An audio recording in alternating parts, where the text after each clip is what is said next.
ಇನ್ನು ಸರ್ಕಾರಕ್ಕೆ ಬಿಜೆಪಿಯವರಿಂದ ತೊಂದರೆ ಏನೂ ಆಗೋದಿಲ್ಲ. ಇದು ಧಾರವಾಡದಲ್ಲಿ ಶಾಸಕ ಶಾಮನೂರು ಶಿವಶಂಕರಪ್ಪ ಅವರು ಬಹಳ ವಿಶ್ವಾಸವಿಟ್ಟು ಹೇಳಿರುವಂತ ಮಾತು. ಬಿಜೆಪಿಯವರು ಸುಮ್ಮನೆ ಏನೇನೋ ಹೇಳ್ತಾ ಇರ್ತಾರಷ್ಟೇ, ನಮ್ಮ ಪಕ್ಷದಿಂದ ಯಾರು ಬಿಜೆಪಿಗೆ ಹೋಗೋದಿಲ್ಲ ಅಂತೇಳಿ ಶಾಮನೂರು ಶಿವಶಂಕರಪ್ಪ ಅವರು ಬಹುಶಃ ಧಾರವಾಡದ ಕಡೆಗೆ ಹೋಗಿದ್ರು ಅಂತ ಕಾಣಿಸುತ್ತೆ. ಆ ಟೈಮ್ನಲ್ಲಿ ಈ ಮಾತನ್ನ ಹೇಳಿದ್ದಾರೆ.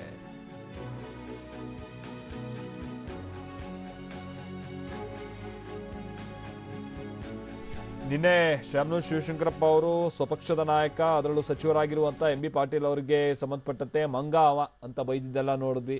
ಅನಂತರಲ್ಲಿ ಪರಸ್ಪರ ಟೀಕೆಯನ್ನ ಇಬ್ರು ಕೂಡ ಮಾಡ್ಕೊಂಡಿದ್ದನ್ನ ನೋಡಿದ್ವಿ. ಅದರ ಜೊತೆಗೆ ಅವರು ಪಕ್ಷದಲ್ಲಿರುವಂಥ ಉಳಿದಂಥವ್ರ ಮೇಲೆ ವಿಶ್ವಾಸವನ್ನು ಇಟ್ಟಿದ್ದಾರೆ ಅನ್ನೋದು ಕೂಡ ಗೊತ್ತಾಗ್ತಾ ಇದೆ ನಮಗೆ. ಬಿಜೆಪಿ ಜೊತೆ ಯಾರು ಹೋಗೋದಿಲ್ಲ, ಎಲ್ಲ ಸುಳ್ಳು, ನಮ್ಮ ಪಕ್ಷ ಬಿಟ್ಟು ಯಾರು ಕೂಡ ಹೋಗೋದಿಲ್ಲ, ಅವ್ರೇನೇನೋ ಹೇಳ್ತಾ ಇರ್ತಾರೆ ಬಿಜೆಪಿ ಅವರಷ್ಟೇ ಅನ್ನುವಂಥ ಮಾತನ್ನ ಶಾಮನೂರು ಶಿವಶಂಕರಪ್ಪ ಅವರು ಹೇಳ್ತಾ ಇದ್ದಾರೆ.